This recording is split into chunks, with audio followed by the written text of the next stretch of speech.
let's cover what you need to know about the Michael Kelly Patriot Decree. We get a mahogany body and a set neck construction, and the weight of this is very reminiscent of most LP style electric guitars.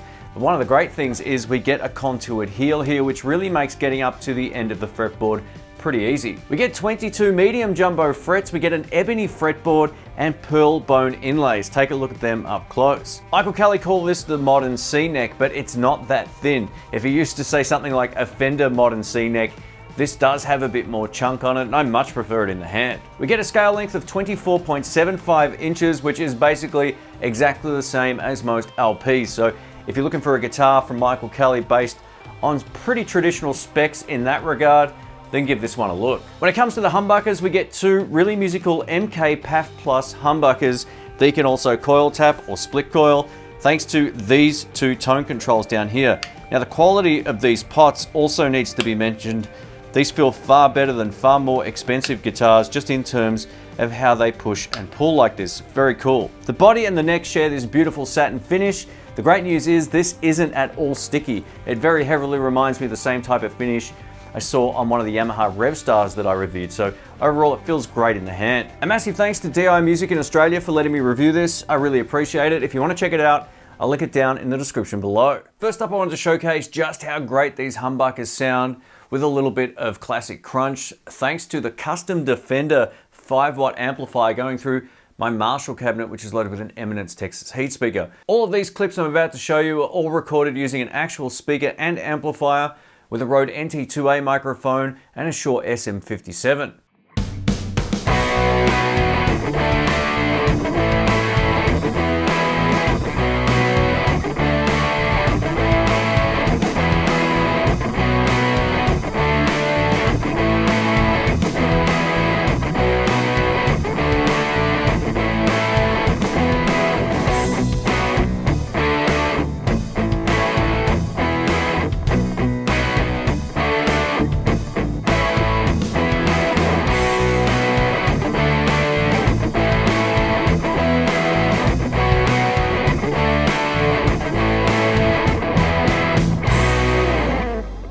As you can see, you can get really chunky tones out of this guitar. I think it sounds pretty great.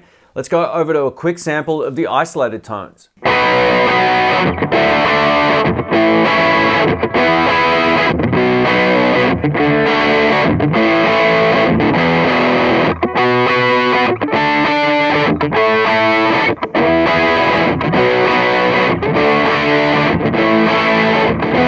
Let's try some clean tones in humbucker mode, then we'll get over to the split coil. Let's take a look.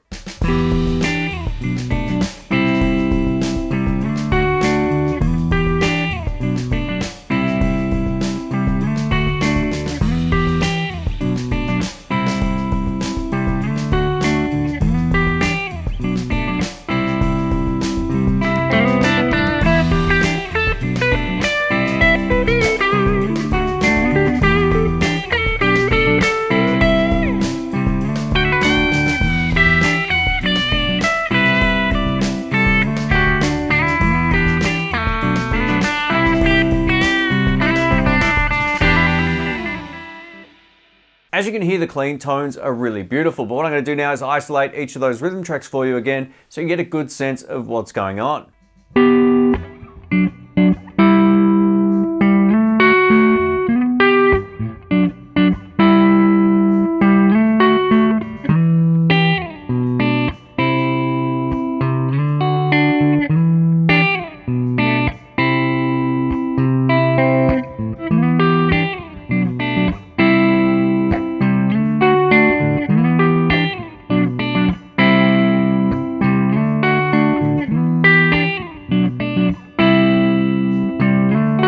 Now, if you want more of a single coil tone, you can simply pull up on both of these tone controls here and make it work. Now, you will inherently get the single coil buzz back, especially if you're playing with a bit of gain. But for this particular section, I'm going to mix up the amp and go through the custom 5-watt head going out of my Texas heat speaker from Eminence. So same speaker, different amp. We're going to test out these split coil tones. Here we go.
Now, if you know the channel, I'm a huge fan of playing a Telecaster. I generally avoid guitars that have these kind of push-pull pots, or I just don't use them a lot of the time. But this actually feels really responsive and feels great under the fingers. When you dig in, it really gives you the same sense of what I would find, say, on my Telecaster bridge pickup. If you know how that feels when you really start digging in, this feels very similar. It doesn't sound like that guitar, but just the overall give and what you get back when you dig in, that's the kind of feel that this is capable of producing. So overall, I think it works really well. Over to the Ultra Gain channel on the Marshall, just to go for some heavier rhythm tones, and I'll cycle through each of the pickup combinations.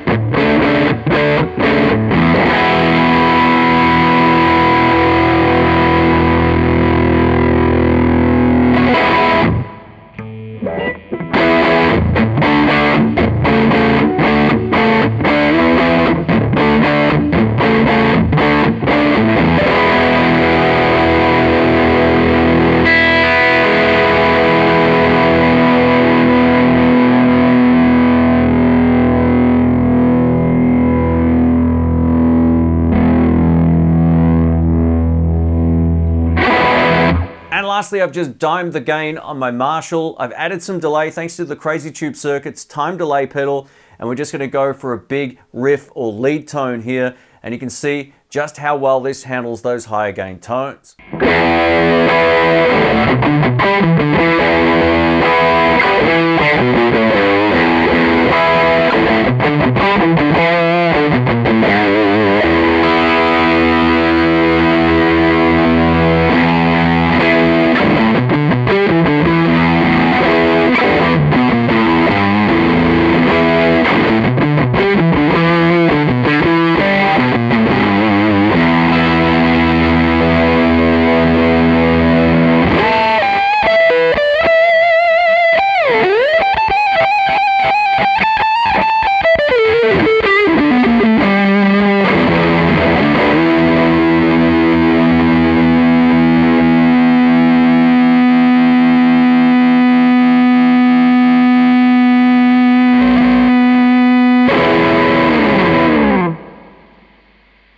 All right, let's wrap this video up. I'm gonna give you my thoughts about the Michael Kelly Patriot Decree OP.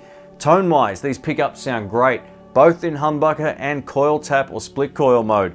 That's usually the first thing I will critique at this section of the video with most guitars, and if I own a guitar that has this particular feature in there, I generally rip them out, but on this, it actually feels good and it sounds great. So there's no disadvantage to having that particular system in this guitar. The humbuckers handle gain great, but they also sound really good clean, and the split coil tones are very convincing, and they have the feel there as well, which is pretty rare. There's only been a handful of guitars that have that particular system of split coil that I really like or that I would recommend, but I think it does feel and sound really good with this one. When it comes to playability and feel, I love this satin neck on the back of the guitar here. It really does have a premium feel about it, so no complaints there whatsoever, and the profile is comfortable for someone who doesn't usually like a modern C neck. So this is a little bit more chunky than, say, your standard Fender or Squier that you might find with those really tiny necks. So it feels great in my hand. I think it will appeal to most people. Tuning stability on this has also been very good thanks to the Grover tuners. These aren't the locking type, but they do work very well. So no problems there. Once I stretched out the strings and warmed up on it, it was good to go. Now, there's only a couple of things that you need to keep in mind if you're thinking about buying this Michael Kelly guitar. One, it's quite heavy, coming in at almost 4 kilograms. So after a while of standing up and playing this, you'll probably feel it in your shoulder. So get a nice comfortable strap and you should be in business. The only other thing I can think to mention, because it plays so well and it stayed in tune perfectly, is the fact it does tilt towards the neck. It's not as bad as an SG for an example, but you will definitely notice it sort of tilt down, especially if you're just sitting down. So as long as you've got your arm on the guitar, you shouldn't have too many problems, but you can see it sort of tilting now, just looking at my reference monitor here. So just keep that in mind, but overall it's a really beautiful guitar. Thanks again for watching. If you want to check it out, I'll link it to DI Music's website down in the description below, and if you live overseas, I'll find some links for you as well in other parts of the world. Thanks again, catch you soon. See ya.